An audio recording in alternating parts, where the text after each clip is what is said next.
What's going on, golf fans? It's your boy Gsluke here with our DFS and betting live stream for this week's Memorial Tournament. Going to go over everything to expect for this week, including a weather report, a look at ownership and strategy for DFS, and then towards the end of things, a look at the prop side of things, breaking down some of the stat averages from Muirfield Village, as well as how to approach the Prize Picks, Underdog, and Pick 6 boards. But first off, just want to welcome everyone to the stream. Whether you're watching this on replay, whether you're already down there in live chat, like a lot of the overachievers are. First off, welcome, cheers to everyone out there. I've got a little coffee in the cup, so whatever you're drinking, whether it's water, maybe you have an adult beverage after work, maybe you're sipping on some coffee like me, ready to go out and build some lineups. Cheers to everyone out there, and let's have ourselves a Wednesday. What's going on, Nathan? We got Barry down there, says it's our boy Luke. What's going on, our boy Barry down there in chat? Got Blake down there, Jason, Samuel, big deal. First off, welcome, and let's have ourselves a week. So we're going to start it off with a look at the weather forecast. And I don't think it's a massive talking point, at least for stacking one wave versus the other. But when we have a big boy golf course, like what we have with the Memorial, wind and weather can be a factor. So I just want to show you some of the scoring averages from last year to show you the wide range that we can see with scores. So day one, right, it played 2 strokes over. Round 2, it only played about 0.94 over. So round 1, a little bit more windy, a little bit more weather impacted than what we had for Friday. And you saw the scoring reflect that. So if we're going to have one wave where the wind is non-existent and then one wave where it's really cranking out there, we could get a stroke, maybe even larger than a stroke discrepancy when it comes to the scoring from one wave versus the other. So the reason why I point this out, I mean, look at round 3, right? Only played about 0.25 over. And then round 4, just a 1-round turnaround, it played nearly 3 strokes harder at about 3 strokes over par. So this golf course is susceptible to a lot of scoring variance. And I point that out to show you that if there is a weather edge, you at least want to consider it. In terms of showdown, I think for Thursday, the morning starters are going to be by far the better wave, not only because they have lower wind gusts, they also are going to have more receptive greens. They're getting a little bit of rain in the Dublin area right now. They did like a half an hour to an hour ago. It was nothing super substantial. It was about 1/10 of an inch of rain, but they are supposed to get another little cell coming through later. That's going to drop down about another 1/10 of an inch. So I know 2/10 of an inch doesn't sound like all that much, but it will give the morning guys just a little bit of an edge out there. It'll be a little bit more spongy for the first few hours. You're going to have a better chance to get the ball close to the hole. And for players that are also playing in the lower winds, temperatures are also pretty moderate in the morning. They're not as cool as they will be sometimes this time of the year. I think you're looking at ideal scoring conditions. So if I was playing showdown for round 1, I would undoubtedly be taking the morning guys. But if we're just looking at Thursday as a whole for the first 2 days, Thursday AM is going to have a huge step up over the PM where wind gusts kick up. I think it's going to bake out a little bit as the day goes on as well. And you're going to see that wave play half a stroke, maybe closer to like 0.6, 0.7 strokes harder. In terms of Friday, we'll look at the NAM forecast, which historically is a little bit more accurate than the HRRR from about 24 to 48 hours out. When we go over here to Friday, we'll see that the weather looks pretty similar to round 1, except that the PM wave, so the guys that are getting the advantage for tomorrow, are playing in some pretty nasty conditions. In fact, you've got wind gusts that get up to about 34 miles an hour. Your sustained winds are a lot nastier than what you had for Thursday. So if they are going to get an advantage on Thursday, the AM that is, they're going to likely give a lot of that back on Friday. Now, I think the one real distinguisher here would be the temperatures that at least per this NAM model, which we have to remember, right? We're using 2 different models here. So there could be a little bit of variance just based on that. But they're calling for it to be a little bit cooler on Friday. So if you think that that temperature change, right, could cause those players some problem on what is already a long golf course, then maybe you do take those AM, PM guys, right?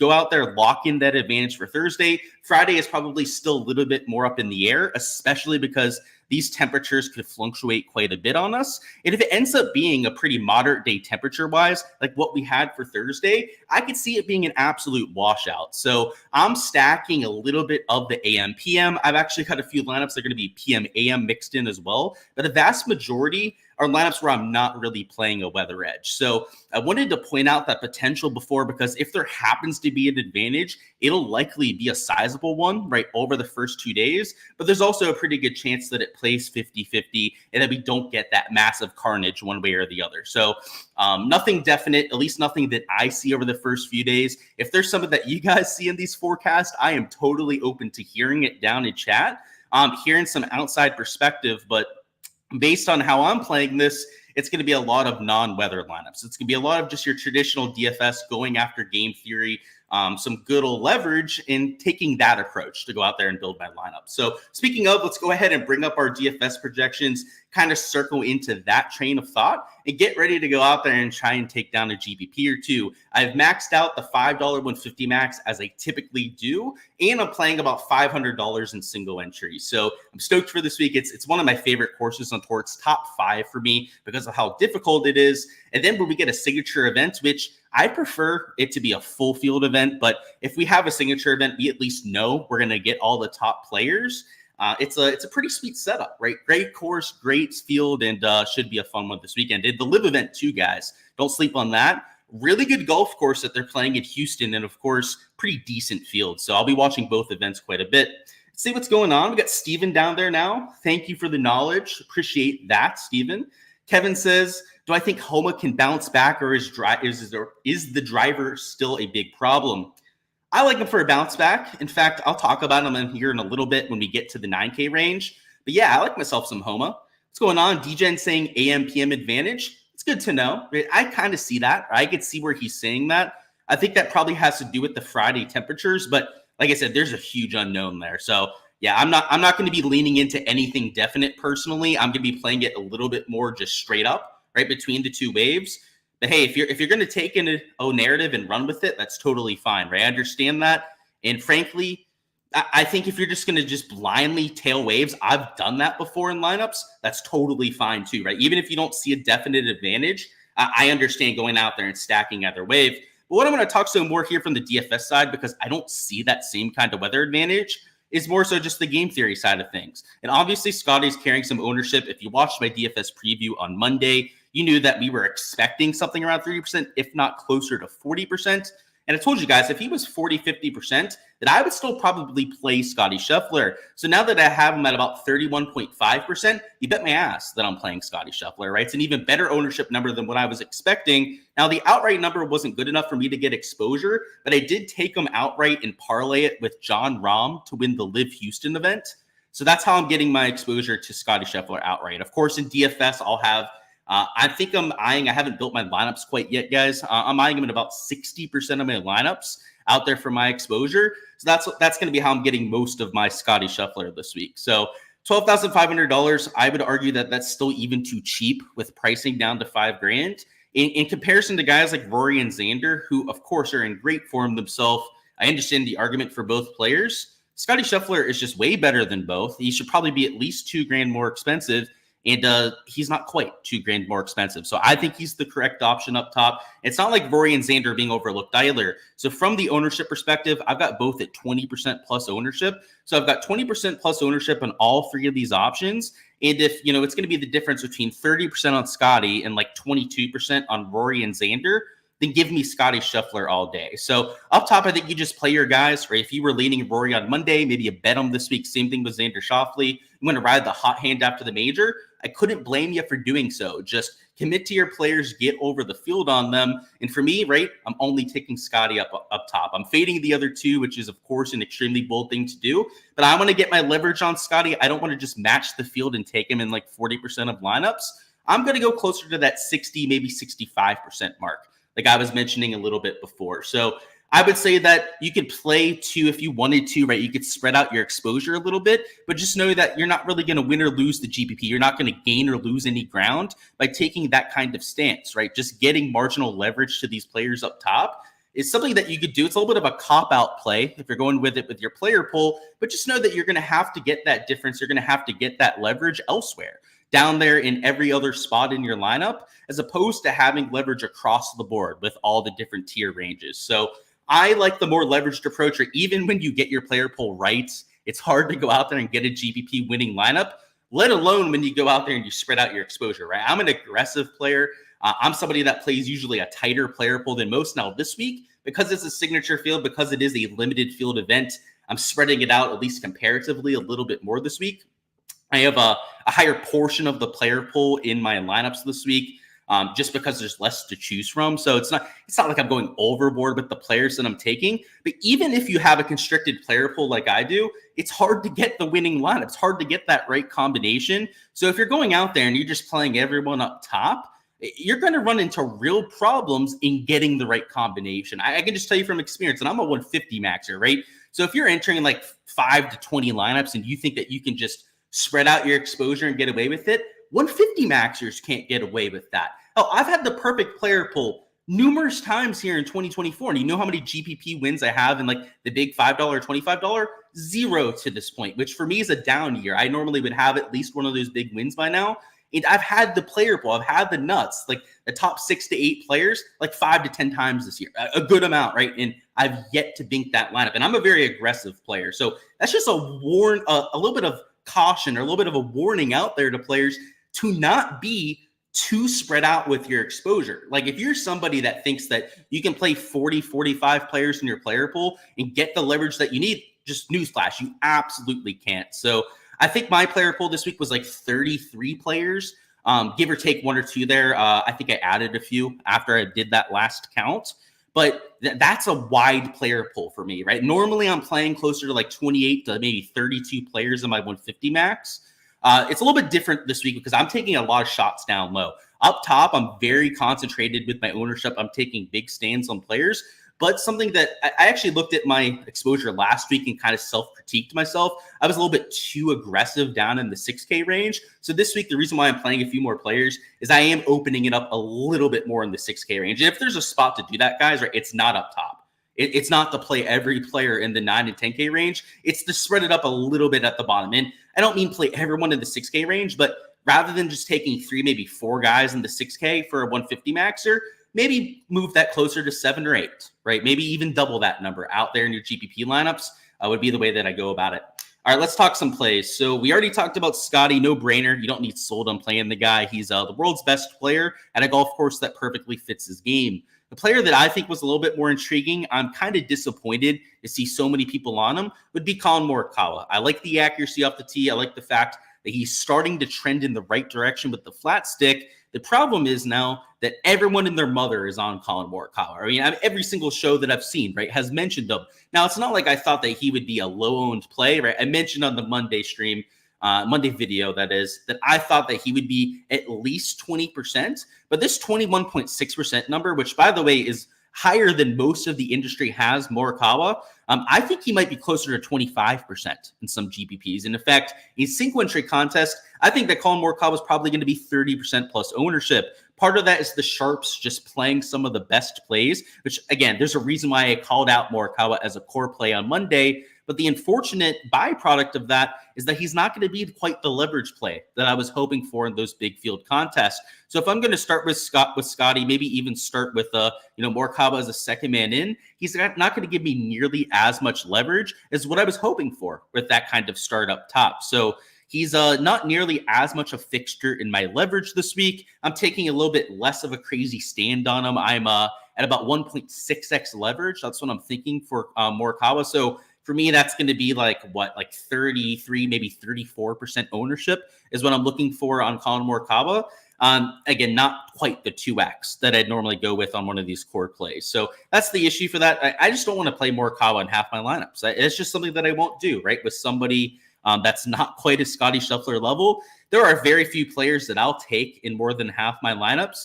Scotty Scheffler is an exception to that rule. John Rahm in Mexico Open sort of field, I'll actually lock.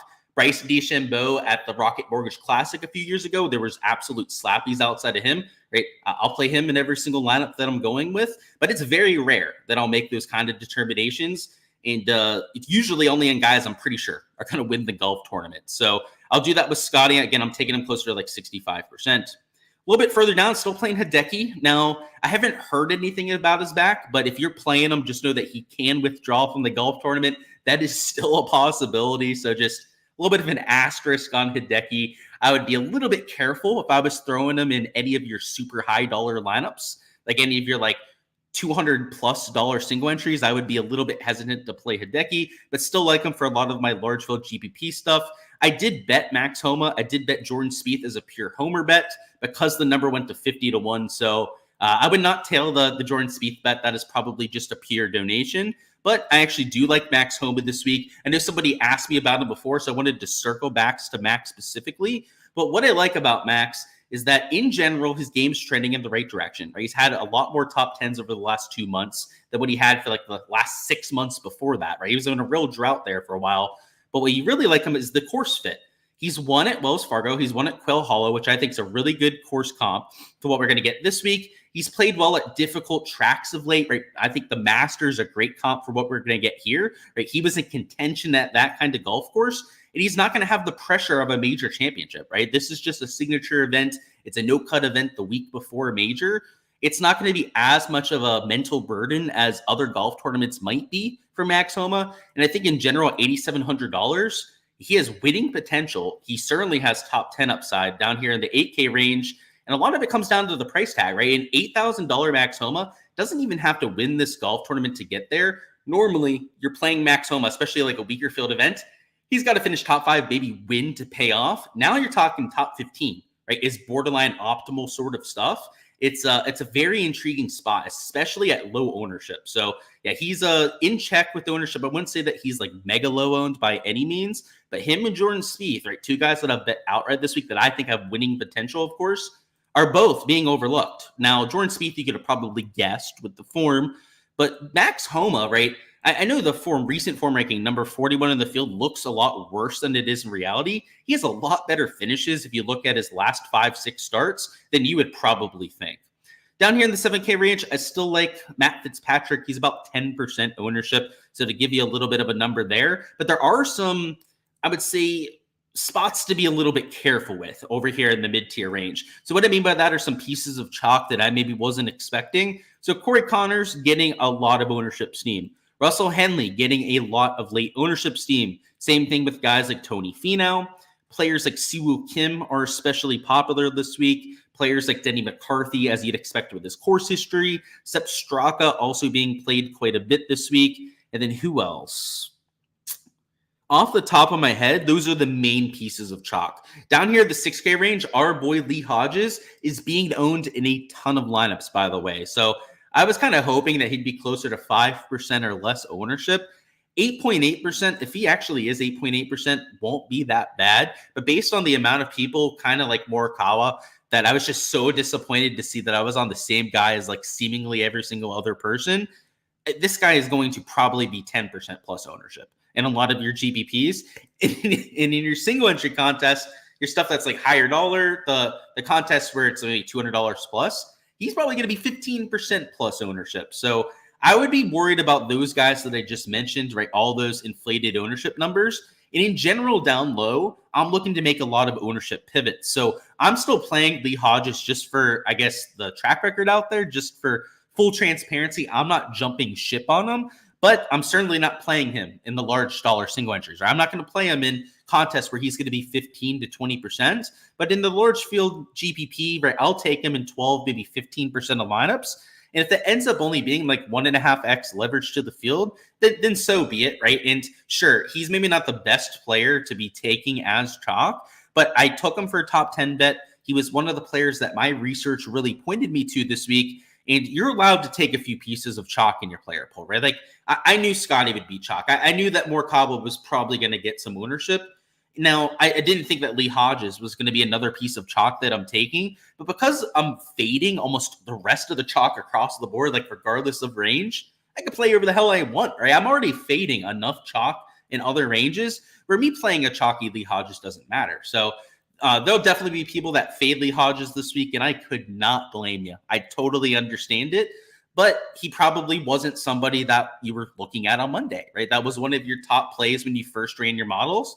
You know, if you have a play like that you were convicted on, right, maybe that you went out there and took a bet on, then you can still play them as chalk, right? I'll be the one to say, I'll be the piece of content that'll go out there and just mention that. It's not about who you're playing. It's about how you play a lineup, right? It's about how you're putting together that combination of players, because you can have chalk at a few spots if you're offsetting it in other spots. Worth noting that guys like Cam Young were players that I wanted to add to our exposure. There's going to be a few players in the 6-7K range that I wanted to point out. So I added them on here to the spreadsheet. Of course, guys, right, the guys I'm pointing out are not just my player pool for this week. I'm playing a lot more than you see here. A lot of the stuff that's blacked out will include guys that I'm playing. Of course, for all of that, check out the Patreon page. But because I think this is a good week to take your stands at the top, right, kind of build around your core and then spread it out down low, I wanted to give you guys a few more options down here towards the bottom end of the board. And I think that Cam Young at sub 10% ownership makes a lot of sense. Now, the form's not the greatest, but he was in contention, right, to go out there and win the Valspar.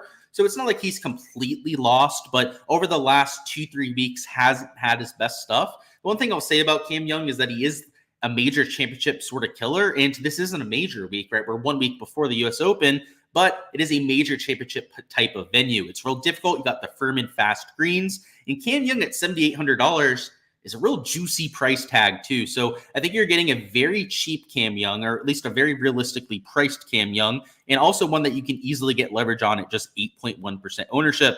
Still like Willie Z, got him at about 11% ownership. So getting a little bit of steam, but not that much, especially considering that he's $7,500 and probably way too cheap. Guys down here in the 7K range that I wanted to point out would be a Steven Yeager, also Kurt Kitayama, both at about 6.5% ownership, but they fit what I'm looking for this week in golfers. Strong off the tee play in terms of total driving, that is driving accuracy and driving distance. Steven Yeager has always had that good combination. Kurt Kitayama has gotten the accuracy this year, so hopefully he can continue that. He's played well. One of my top comp courses, Arnold Palmer, went out there and won in a similar strong kind of field. And then Steven Yeager too, right? Went head-to-head with Scotty Scheffler, won an event over the last month or so. Are all players that I think have upside for a top 10, a top 15 in this kind of field, and that's what we're going to need for an optimal play this week. Down towards the sixes, I like Adam Schenk. The thing about Adam Schenk is he's really good around the green on these courses with deep rough. If you saw my course breakdown on Monday, you would have seen that with some of the research we were doing on Bet the Number. But Adam Schenk in general, just I think a player that's a little bit underrated. $6,600 is more than fair for this kind of field and is essentially unowned. So the form's not the greatest. Right? That's why he's not 10, 15% like you have here with Ali Hodges. So you're getting a leverage play and somebody that we know longer term, right? You zoom out a little bit on the shots gained metrics is going to play a lot better than what we've seen of late. And then down here towards the bare bones bottom of the board, they've got Matthew Pavon at $6,000. So Pavon won at a similar type of golf course, Farmers Insurance Open, of course. Right. Yeah. He won the Farmers, right? Yeah. He won at Torrey Pines. Deep rough there, long ass golf course, real tricky greens like we have this week. It's not one of my top comps, but it's at least in consideration for the type of ball striking test that it is. Completely different from the greens, like different type of grass, different agronomy, different weather, different part of the country. So plenty of things that are different between the two venues. But if you can win it at Torrey Pines, where it's nearly 7,700 yards, it's got that 4 or 5 inch rough. I don't want to say that you can win the Memorial, but you could certainly top 20 at the Memorial, right? If you can win it that other course, you can certainly top 20 in a signature event. And at $6,000, when it opens up so much flexibility up top, go out there top 20, and that's going to be at least in consideration for an optimal. Top 15 is going to be pretty damn close to, for sure, an optimal play for somebody like Matthew Pavon. And he definitely still has that top 10 upside too, which would all but guarantee a spot in that optimal lineup. So at $6,000, a player that has been in really terrible form. In fact, out of everyone in the field, I think he has the worst form out of everyone. So he's just been like missed cut after missed cut. But if you're a believer in that long-term pedigree, flashes of brilliance that'll come through every once in a while, then take a shot on a player like Pavon. And as I always say with my pieces of content, guys, right, I'll point out guys that I'm playing. It's not about who I'm playing, right? It's about the thought process. It's about why I'm getting to the guys that I am. For me, I'm much more interested in skill set fit and longer term form for this year than I am overreacting to the last 3-4 events. If I was overreacting to the last 3-4 events, well, I'd probably be playing Davis Thompson, right, in all my lineups down low because he has some of the better form down here.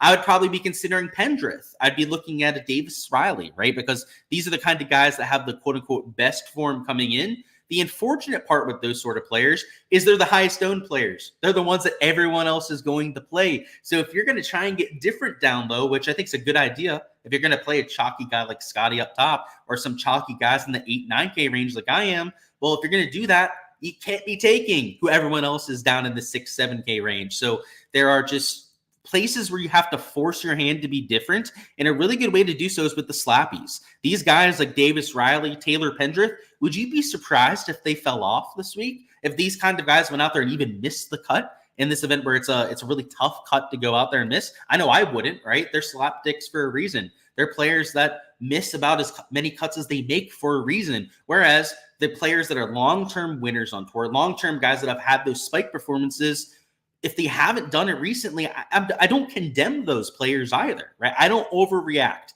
in one way or another. And I think if there's one piece of advice that I could give you, especially down low, like for your 6K players, is don't look at recent form. I hate to say that, but it's true. This kind of event, the chalk down low is not worthy of being chalk. Like these slappies down there that are like 10, 15%, every single one of them is donkey chalk, in my opinion. And that kind of includes Lee Hodges. Now, I'm still playing him, right? I'm taking my one piece of donkey chalk down low.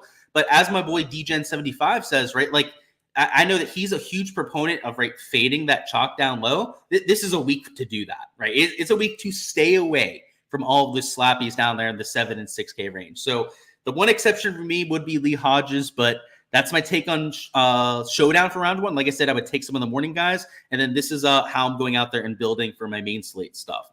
Let's see if there's any questions about specific players. If not, we're going to hop over to building a lineup and then the prop side. So where are we at? You didn't do so hot on your week longs. Okay. Who's helping you that struggled this week? So I'm not sure who you played last week, so I don't know who you could take for a bounce back. But if you were going to take anyone that maybe struggled for the last week, I don't really know if there's anyone that I'm taking as a core play that struggled last week. In fact, right, most of the field didn't play over there at that golf tournament.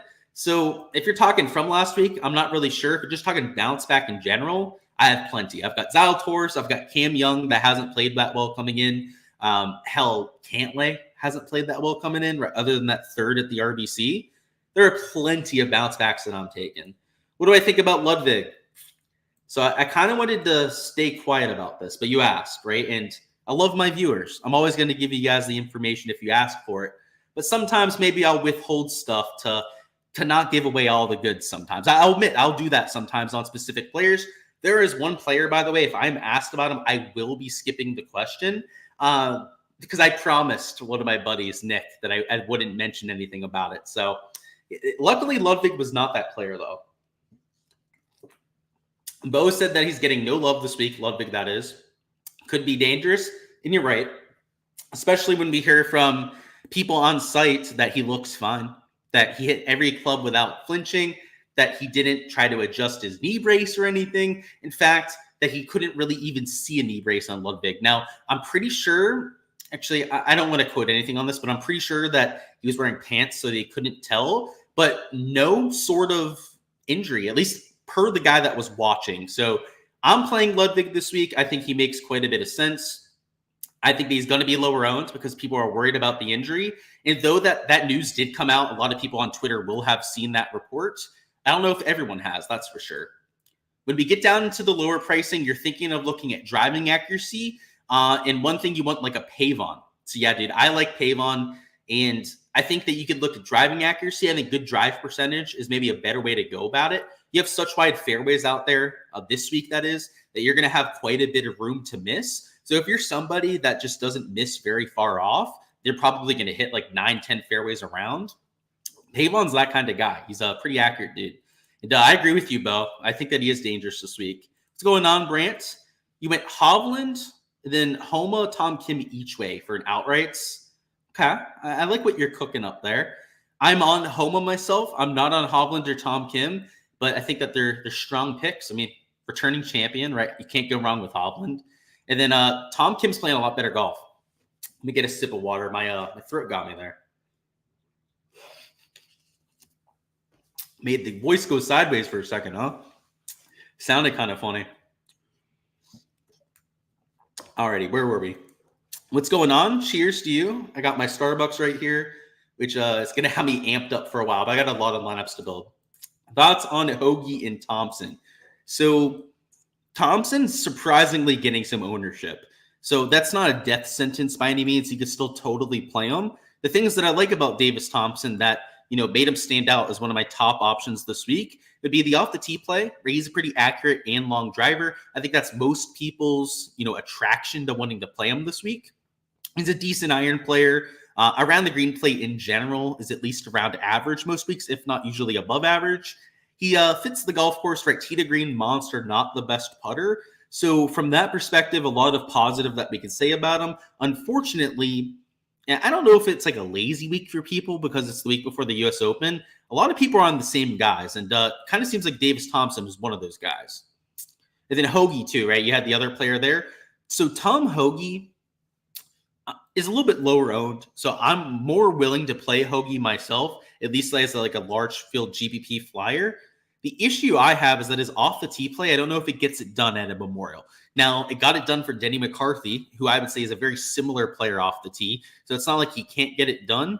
But in terms of like an optimal player, in terms of looking for like a course fit, I worry about that a little bit. Now, does that mean that you can't play him? No, because he's one of the best iron players out there. He's a really streaky putter, and at this golf course, you're going to have to gain a bunch of strokes putting to be in the mix here. By the way, that's not why we're looking at putting, but you do have to be capable of gaining putting, because if you look at the top 5, top 10s at this event, outside of Scotty Scheffler, pretty much everyone else is gaining at least a few strokes putting. So I'm okay with Tom Hoagie. I like the course fit. I like the ownership there. Davis Thompson, though, I don't know, that the ownership's at least something to consider.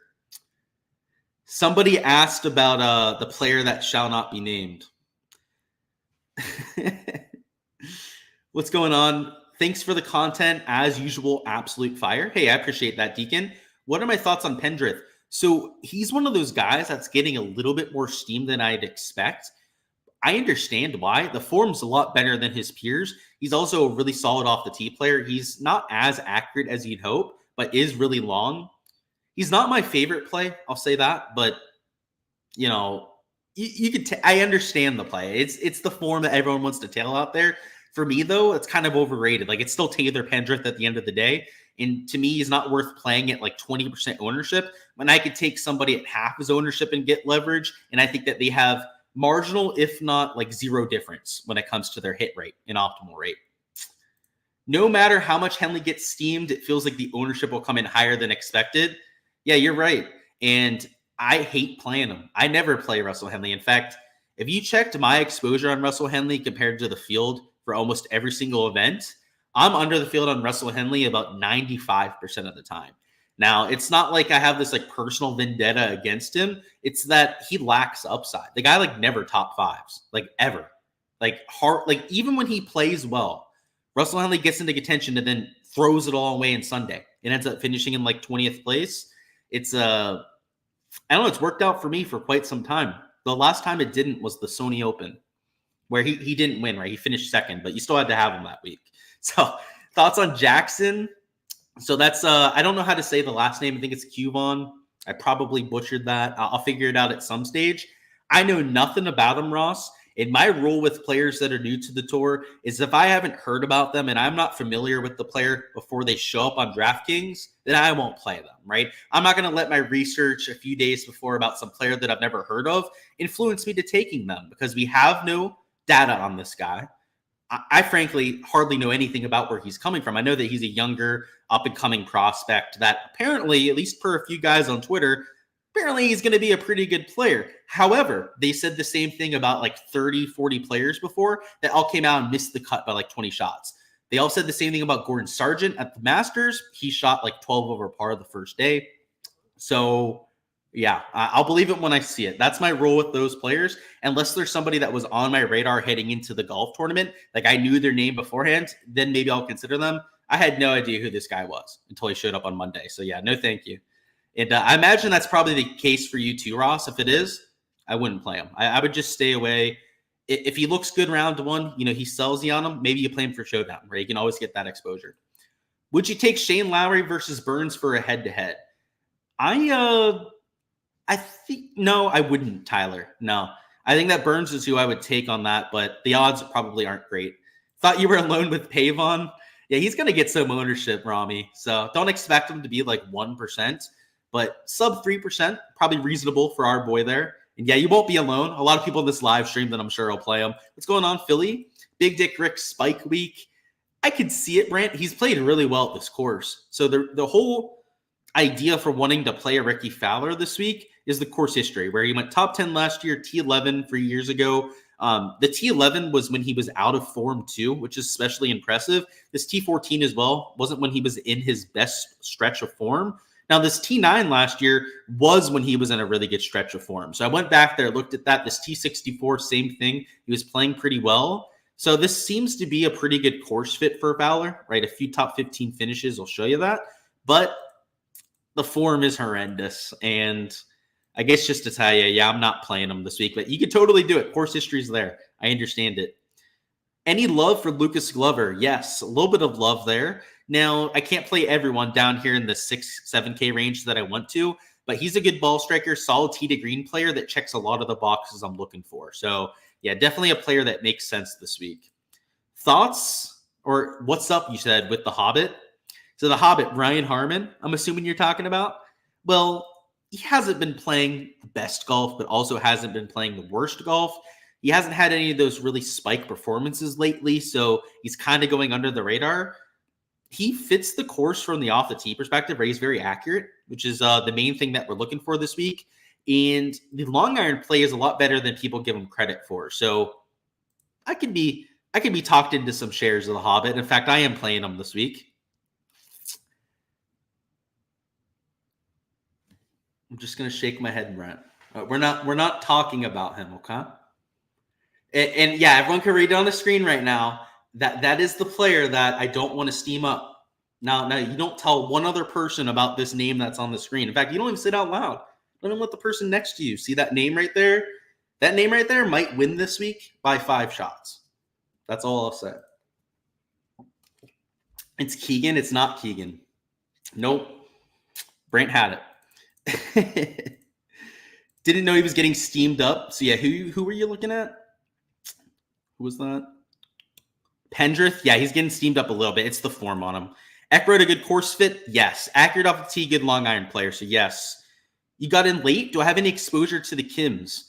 So Siwoo, Tom Kim, are those the only 2 Kims? I think so, right? Those are the 2 Kims in the field. I have exposure to one of the 2 Kims, so half the Kims in the field.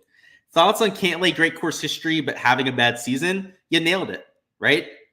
Middling form. He did have the top 3 at the RBC Heritage, so you got to give him a little bit of slack for that. It's pretty good, another signature field event.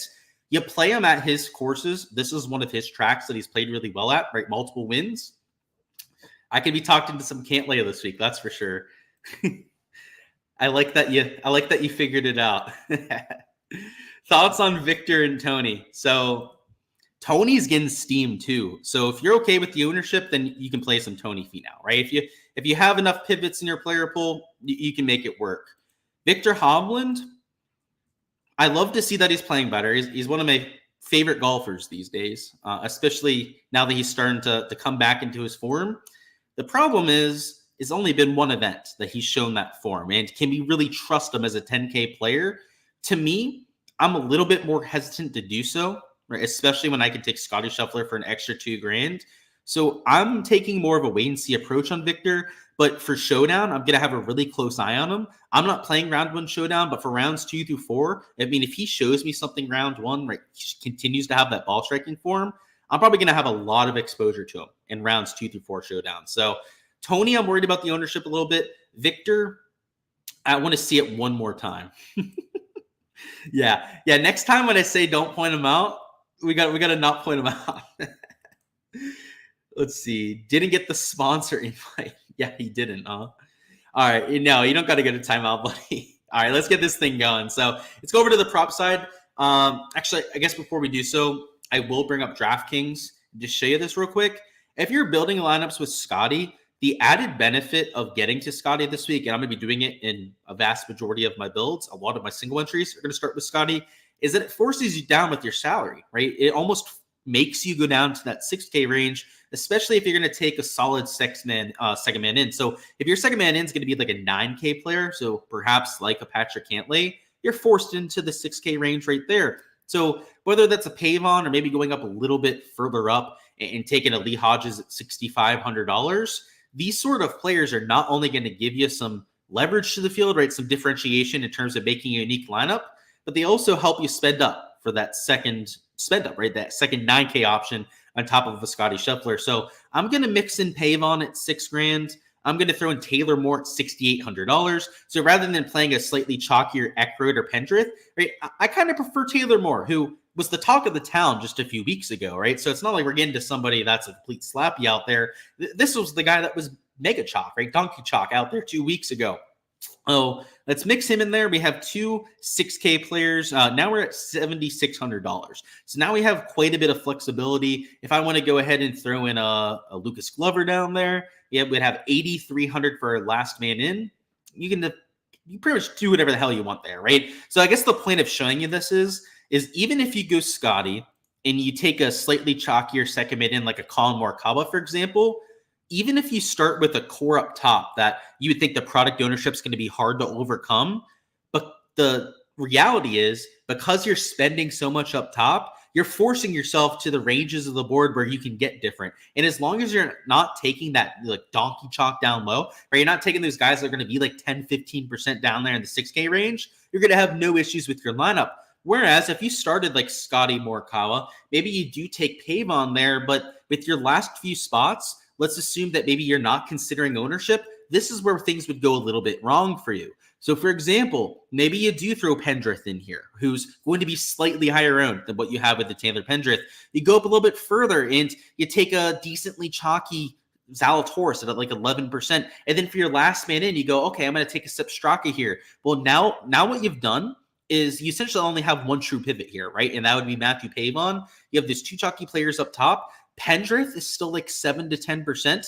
You have it over 10% owned Zalatoris. In Straka, I have it about, what is it? I think it's over 10% ownership out there for GBPs.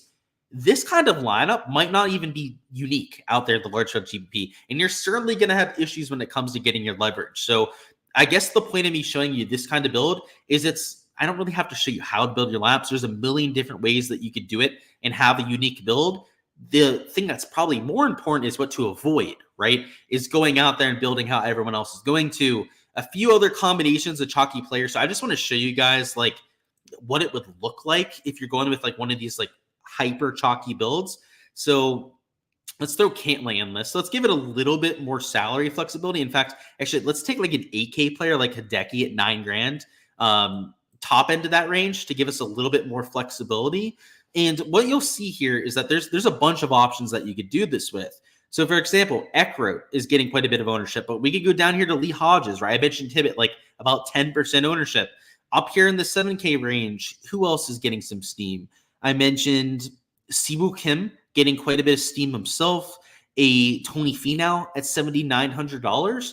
So this kind of lineup right here, sure, we're forcing yourself down to 6,400 for our last spot, but no one in this lineup is sub 9% ownership, right? Our lowest owned player here, and I'll put lowest owned in quotes, is Lee Hodges at like 9 to 10%, which is, it's far from a low owned play, right? It's far from getting a bunch of leverage there. And at 6,400, you're probably going to be able to find a spot to get different down here. But if you used a relatively chalky Davis Thompson or Davis Riley, you're not going to have enough leverage out there in that large field GBP. So this would be another kind of build that, in my opinion, wouldn't have enough leverage. And let's do one without Scotty. So let's do one that starts with like a Morikawa and maybe just loads up on this 9K range. So maybe it loads up on guys like Corey Connors there. Let's throw in Xander at 10. Actually, yeah, maybe he's a little bit too expensive. Let's go Hovland at 10-2, a little bit less expensive up there for our second spent up option. So we're going to take these three. It's going to put us at like $7,200 remaining. Let's find another one of those like really chalky endings to a lineup. So, and by the way, these are lineups that I would not be entering, just for like full transparency. These lineups that are way too chalky. So down here in the 6K range, let's throw in an Eckroyd in this time, who's getting quite a bit of attention himself. Here in the 7K range, let's throw in could go Horschel. Yeah, let's throw in Horschel here. And then at 7,400, if you rounded this out with, I guess Hoagie wouldn't be that bad. But even if you took like a Hoagie, a Brian Harman that are relatively low owned, I think you're going to have issues when it comes to your leverage here. So these are the kind of things to avoid. I think that the guys that are lower owned down low are the ways to go about it, because unless you're taking mega pivots in the 8 and 9K range, I don't think you're going to have enough leverage this week. We won't name said player, like you said, but I think he's a pretty good play. How about Crybaby Billy Ho? Once again, good way to put it, right? A little bit of a crybaby, but he did win at this golf course, so put some respect on his name, right? He makes sense from that perspective, but I'm not a huge fan. I got to say, I think that win was a little bit of a one-hit wonder, but maybe he proves us wrong. Let's have a week just popped in. Appreciate you, Trent. Welcome on in, boss. Thoughts on Sahith, says Ryan. So Sahith kind of going under the radar. I certainly wouldn't say that he's chalk this week. One second, guys. And some caught in my throat there. But thoughts on Sahith? It's not my favorite course fit, I will say about Sahith, because I want more of a better total driver of the golf ball. Now, Sahith in 2024 has been a much better total driver of the golf ball. So just to go ahead and share my projections again to go through the numbers. If we take a look at the last 24 measured rounds for Sahith, you'll see that he's actually gaining significantly off the tee. In fact, it's his third best stat category now. Historically, he would have been about an average player off the tee, maybe slightly above average when it comes to his shots gained metrics, and everything else would be elite stuff. Now, around the green, something's going on with him where he's actually losing strokes around the green, but that off the tee ability should translate well to this golf course. My problem is that if you take a look at the accuracy stats, like over the last 3-4 events, they've fallen off a cliff. This guy cannot hit a fairway for his life. In fact, that's why he's been struggling lately. So if we take a look at the last 12 measured rounds, you'll see that reflected with the shots gained metrics, right? He's gaining less off the tee. He's kind of still doing the same thing with the other three categories, but the off the tee prowess is what he has to have for this kind of week, for this kind of golf course that is such a brute off the tee. I mean, if you're hitting the ball in the rough this week at Memorial, you're going to have next to no chance. So I think that he has to fix that, and he's perfectly capable of doing so. I just prefer a few of the other guys around him because I feel like they're less broken. Now, at $8,800, he could win this golf tournament. He definitely has top 5, top 10 upside. So I wouldn't completely write him off, but just know that that's the concern, right? Is that the off the tee lately has fallen off a bit. And historically, that's what we've seen from him. Like, that has been his weakness, has been hitting fairways, keeping the ball in play. And unfortunately, if you look at data golf, which by the way, I'll just do that here. Why not? I'm on the other tab. Let me find the Sahith Thagala page. Let me show you what he looked like early in the year, and then I'll show you what he's doing right now, because this is the concern for me, right? So the accuracy of late has either been into the negative, and that's this far right side. This is Sahith's page, by the way, over here in data golf. The accuracy has been negative or right around positive, right around neutral of late, if anything. Whereas if you go to the beginning of his season, so over here January and whatnot, he had spike weeks where he was gaining 7% accuracy off the tee, 8% accuracy off the tee. When he went out there and finished 5th at Phoenix, right, he was about a neutral player off the tee. Now he's having weeks where it's negative 11%, negative 6% at the RBC Canadian Open.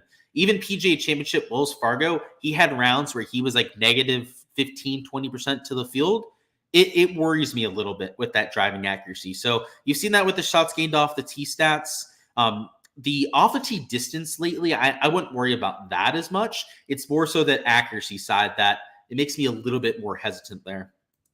Let's see. Any other questions? Billy Ho also literally cried here last year. He did. I forgot about that. Good point, right? He shot 80 or something like that. Oh boy.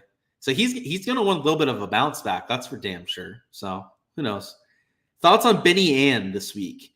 I think that in theory, if he's hitting fairways, that he can play well here. But just like Sahith, his issue typically is hitting fairways, keeping the ball on the planet. Now, when he can do that and he can marry it up with his elite tier off approach play, also his elite tier around the green play, is when he gets into contention and is making cuts. Now, the form for Benny Ann lately maybe hasn't been as strong as what we saw at the beginning of the year, but he's still gaining 2 strokes per round. So I could play some Benny Ann. I have to say, dude, people just don't respect his game enough. His shots gained metrics are a lot better than people would think. Can we consider JT a nice pivot from Morikawa or just pair them up? I would say that a slight pivot, but JT is still getting enough ownership where I wouldn't really call anyone in the 9K range a true pivot. Pretty much everyone's over 10%, at least per my memory, everyone is over 10% ownership. So I wouldn't call him a leverage play or anything. Thoughts on one and done? You've been saving Scotty. I wouldn't burn him, Philly, but there's a good argument to be made for it. if you're front running, I would 100% play Scotty. If you're playing from behind, you could even consider doing it there too, because I think a lot of people probably already burned Scotty, I'm assuming, in your league. If you're front running, you for sure play Scotty this week. If you're playing from behind, maybe go to like a 9K player, but that's what I would do. Either Scotty if you're up top, or maybe drop back a little bit if you need to make up some room. Rami says Bhatia week. I think he's a good leverage play. I wouldn't say that it's, a conviction play for me. What do I think about Bhatia? So 2 questions in a row about him. So what I'll say is that he's accurate and long off the tee. So that's what I like about Akshay. The issue is that the form is starting to fall off a bit. Actually, over his last 12 measured rounds, he's a loser to the field. So I worry about the momentum, right? He was going so hot for the last month and a half, 2 months, but now it's starting to kind of cool off a little bit. But honestly, I trust that last month and a half, 2 months more than the last 3 events. So like last 3 events, if they've been a little bit sour, so be it. I'll completely. What's going on? Maybe I'm getting a little bit sick here. My apologies. But something definitely in my throat. All right, better. But as I was saying, I'd rather look at the longer term form, right? That tells us that he's a player that has a win on his record, right? A bunch of top 10s, top 20s, than him struggling the last few weeks. So yeah, I'm playing him this week just to give you that part of it. Is Davis Thompson too low to go? It's not. I'm going down to Pavon at $6,000. So no, not too low. Is Javi repeating? He's got a shot to, man, but probably not. It's such a strong field, Jack, that even if he plays fantastic golf, goes out there and has his best stuff, Scotty might just beat his ass, right? Because Scotty is him. Scotty's the best golfer in the world. So I'd like to think that he's got a good chance, but who knows, man? It's a tough, right? Especially in this kind of field. Had been for a GPP flyer. That's, I think, a good spot to use him. Out there is a pure flyer play. Barry says Dietrich as a sneaky play. Let's keep him sneaky, huh? Yeah, I agree with you, man. I think he's a solid option. That's all I've got for DFS though this week, guys. So if you're just here for the Draftkings talk, so go ahead, smash the like button on the way out of here. And of course, best of luck with all of your exposure this week. I'm playing the big $5 GPP, so keep an eye out for me. Some of the big $100 single entries I'm also entered in as well. So if you guys are out there entered in any of those contests, best luck for second place, I'll say, right? I want to go out there, take them down on my end, but hopefully you guys go out there and cash out solidly yourself. We're going to be doing round 2 through 4 live streams as we typically do here. So keep an eye out my Twitter/X for notifications on when we're going live there. And of course, subscribe to the channel so you get notified when I'm going with those live streams. On there, we're going to talk props again. So still props for this live stream. So stream isn't quite over yet, but I know some people just tune in for the DFS stuff. That's all they can tune in for. Maybe it's all you can play in the state that you're at. So just want to make sure I send those people on their way, right? Don't just leave them hanging out there halfway through. So let's talk about this a little bit. So we've got the prop averages up over the last 3 years, and the weather has turned a little bit lately. The weather was supposed to be extremely rainy in Dublin, Ohio today, and instead they just got a little flash shower that went through that dropped less than 1/10 of an inch of rain. And then for tonight, if we kind of zoom back here a little bit on this HRRR model, you'll see that they're calling for like 0.25 inches. So rather than getting close to 2/3 of an inch of rain, they were going to get like 0.7 inches of rain. The last forecast that I saw, it's going to be about half of that, if not less rain. So this golf course that I thought might be soft for Thursday, Friday is probably not going to be soft. And I'm pretty glad that I only took fades for the most part going into this event, because this golf course is going to be spicy early. Even if they did get rain, by the way, guys, they have a sub-air system at this golf course. So the only part of the course that is going to retain water are the fairways. The fairways don't have sub-air system under them. They're going to hold water for at least a day if it rains like it's supposed to tonight. But the green complexes, I can almost assure you, will be firm and fast in the morning, let alone by the time you get to the afternoon and you've had that wind and all of that sunshine to bake out these greens. So I'm thinking that this golf course from out there, from the shotgun snap out there on Thursday, is going to play significantly over par. So if you thought that you're going to get a golf course that's playing under par on Thursday, I mentioned that possibility, I think, on my Monday course breakdown. That's gone, right? They're not getting anywhere near the kind of rain that we were hoping for, which, as somebody that loves seeing carnage, and again, that bet a lot of fades out here for props, that's music to my ears, right? I want this place to be bouncy. I want this place to be fiery by the weekend. And if they can hold off these showers, which there's a few more that might come through. I think it's like Friday night, Saturday morning. There's a threat of a shower chance. If that doesn't end up coming through this Dublin, Ohio area, this golf course is going to be one of the hardest, if not the hardest, that we have for a regular PGA Tour event. So just kind of know that before we get into some of these stat averages, that this golf course is not one to fuck with. Even the best players, even the guys that end up winning this golf tournament, usually have at least one round where they're shooting like 2-3 over par. So if your guy goes out there on Thursday and shoots like a 73, a 74, just know that they're not only still live in the golf tournament and still live on DraftKings, they're still live to freaking win this golf tournament. It's that sort of course. It's that sort of event. So it's, I would just have that perspective, understand that heading in so that you're not surprised when you see all these guys over par tomorrow morning. So in terms of the stat averages, we've got them up here for the last 3 seasons. So I've got 2023 up there, 2022, and then 2021. And then the most important stuff would be at the bottom, right? The stuff that we had over the last 3 years on average. I'll say that I think that's going to play pretty close to these 3-year averages as soon as Thursday, right? As soon as tomorrow's action. So about a stroke over par scoring average. Your birdie average is about 3 1/3 per round. Your bogey average is about 4 per round. Your fairway average at about 8.7. And I'll tell you that your green and regulation average is about 10.1 per round. So it's a lot lower than what we're used to seeing, right? It was like 12 per round at the last event. Your fairway average is pretty close to your PGA Tour average. So actually even a little bit higher than what you're used to seeing. But hitting greens, your scrambling percentage, your birdie percentage, all of that, significantly more difficult than what we're used to seeing. So there should be a few props that hopefully haven't bumped quite yet that we could still go over on here. So I haven't checked the underdog stuff in quite some time. I've been doing a lot more over on Prize Picks over the last few hours. But let me see if anything hasn't moved, which the first day that I entered props, by the way, guys, if you're on the Patreon, you already know this. You already got those locked in. But I entered 12 props on Underdog, and every single one of them got bumped. And the week before that, I think it was like 20 props that we entered for Thursday, and every single one bumped there too. Their lines makers need to get their shit together, right? They shouldn't be bumping every single prop that I enter. Like a few of them I understand. A few of them, severe misprices, move the prop I get, especially if a bunch of action's coming in, which makes sense. But every single prop that I'm entering is just like, it's overkill. I guess it's a show of respect out there from the sports book, but at the same time, it's very annoying for people that want to tail my stuff. So just to give you an example, right, I had Aberg this morning at 12.5 greens. Now they've moved them down to 12 per round. Who else did I fade? So it was Aberg at 12.5. Let me actually just double check. I enter so many props, guys, that it's sometimes hard to keep track of all of them. It's just crazy. Okay, so it was Rose I faded for greens, and then it was Lowry strokes, which I have a sneaking suspicion that both of those probably got bumped. Honestly, if they bumped the first 12, they're probably bumping these two, right? So they didn't bump the Rose one, so we can still take that. And then let's look at Lowry. Did they move my boy Lowry up? Yeah, they did. Yeah, they moved up his strokes line. So the one line that we still have left out of the 15 that I've entered, 14 bumped, but this Justin Rose one didn't.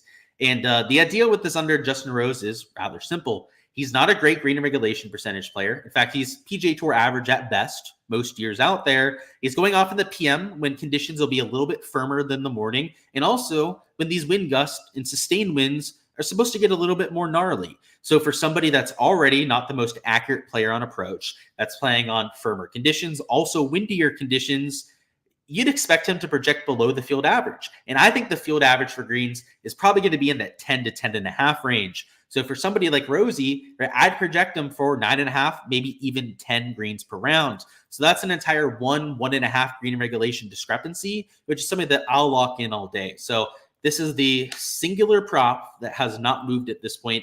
Luckily for you guys, though, I did have a backup. So this is a prop that I'm probably going to try and get exposure to myself. And because we're taking a fade, it actually works out here. So it's an over on Will Zalatoris fairways hit.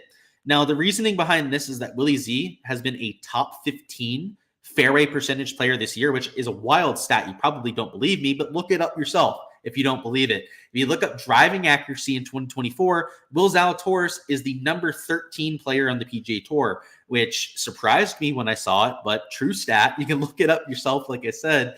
But at the fairway average at about 8.7 per round, with the soft, and by the way, like I said, the sub airs are under the greens, so they're going to suck all the water out of that most likely. The fairways, they can't do that. So with the little bit of rain that they're going to get overnight, I do think that the fairway average might actually get a little bit better than this 8.7 average. In fact, right, if you take a look at 2022, 2021, where it was a little bit softer than 2023, the fairway average was actually closer to like 9 per round.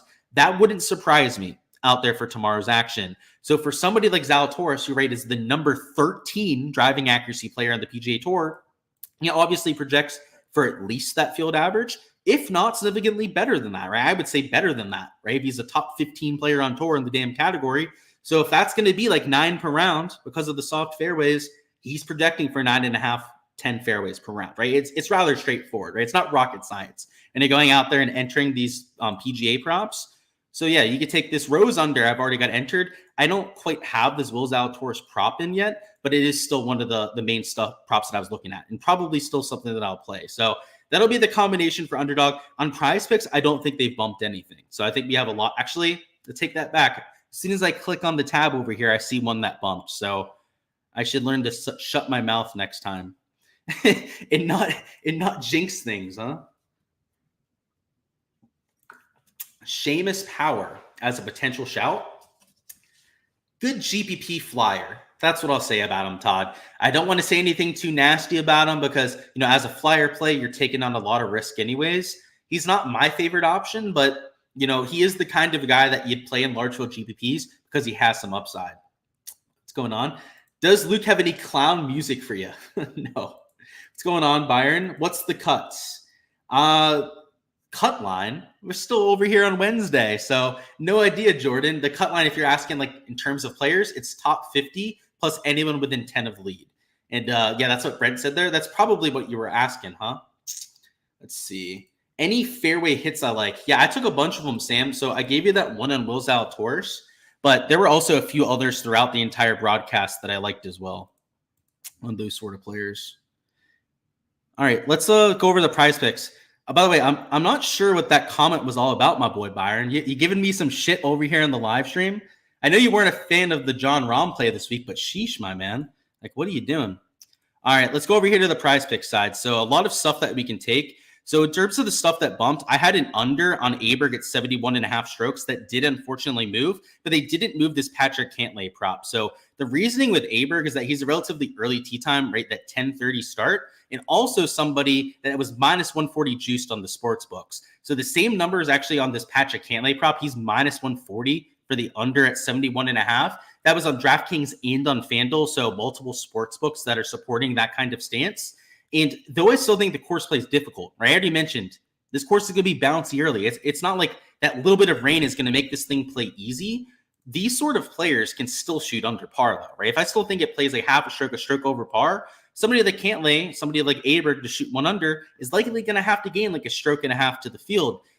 Some players, I'd be worried about that. Or if you're just like an average slappy in this field, I'm probably worried about taking that player to shoot under par, but not so much when it's Aberg, who for all the on-course reports, right, seems to look pretty good. And then Cantlay, who has 2 wins at this golf course. So these are 2 guys that I'm trusting the sportsbook odds on. I also know that they have the earlier tee time, so they're going to have lower wins to worry about. And though they're not going to have receptive greens, they're going to have more receptive greens, right? They're not going to be as bouncy as the afternoon wave's going to be. So I had him for an under. And then I'm going to give you guys one more. There's a few others that I can see haven't bumped at this stage. My favorite out of the bunch is probably this under on Matt Fitzpatrick strokes, who's got an early tee time, right? He starts at 8:55 and he's at 72 strokes. So it's not like he has to go out there and shoot 2-3 under to hit. -1 would be a hit there, right? Even par would be a push out there for Matt Fitzpatrick. And given the early tee time, the slightly more receptive greens is something that I'll back. Now, Matt Fitzpatrick is at 71.5 on books. He is slightly juiced towards the over, but with that push equity at 72, somebody that I think really sets up well for this golf course is the kind of under that I'll take. At 72 strokes, I'll just shout out a few others. So I'll give you a third here. If you want to make this a 3-man, you can go ahead and mix in Cam Young if you want to, but he would also make sense at like 72. Right? He's got that early tee time, right? 9:25 start, a player that maybe hasn't had his best form over the last few weeks, but it's not like he's drastically out of form with the ball striking, right? It's more so been the short game that's kind of let down Cam Young. And at 72 strokes, right? Even par would be a push, anything better a hit. These elite tier players are the sort of guys that I trust to go out there and keep around together. Your guys that haven't played Muirfield as much, your players that are slappies for a reason, right? They're probably going to make a double or two out there, right? They're probably going to run into a lot of issues. Fact of the matter is, these sort of players, especially like Thursday, Friday at this event, the course isn't set up as difficult as what you get for Saturday, Sunday. I just don't think that it's going to be hard day one, day two, but it's not going to be brutally difficult like you get for Saturday, Sunday, right? Like sometimes Saturday, Sunday at this event, it plays like 2-3 strokes over par. I'm expecting half a stroke to a stroke over. So for these kind of guys to shoot even par or better I think it's still asking something, right? It's not like it's a given for these kind of players, but it's not asking them to have a ceiling type of performance. And that's the key, right? You don't want to be taking props on players and asking them to gain like 3 strokes to the field. The only players that you want to do that on, by the way, are like a Scotty, for example. So if the scoring average was going to be like 72 strokes, by the way, I'd be okay to take Scotty under 69.5. But because I think it might be like a half a stroke over par, this 69.5 stroke is probably pretty accurate. In fact, if you take a look at the Draftkings odds or the Fanduel odds, it is pretty accurate. It's close to even money out there on those sports books. That's why I prefer some of these guys at 72 or even 71.5, like we had with Patrick Cantlay. And if I was going to take anything on Prize Picks, right, I gave you these 3 options. You can see they're all earlier tee times. There's a reason why I'm not looking at Corey Connors, right, who's starting at 12:45. There's a reason why I didn't say to take Jordan Spieth, right, under strokes at 72. They're starting later when the greens are going to be a little bit firmer. Also, those winds are supposed to kick up, which just feels like a little bit of a recipe for disaster, right? You don't want to be playing guys out there when it's pure carnage out there. So those are the guys that I would keep an eye on. Where are we at? U.S. Open salaries. Yeah, I did see that. I haven't dived in yet, that Todd. Thoughts on Davis Thompson going off solo with the best conditions? If you're playing Showdown, maybe you take that narrative, but I think just in general that he sets up pretty well for the golf course. So I liked him before you mentioned that, but for Showdown specifically, maybe that's a little bit of an extra incentive to play him. So yeah, I like some Davis Thompson in general though.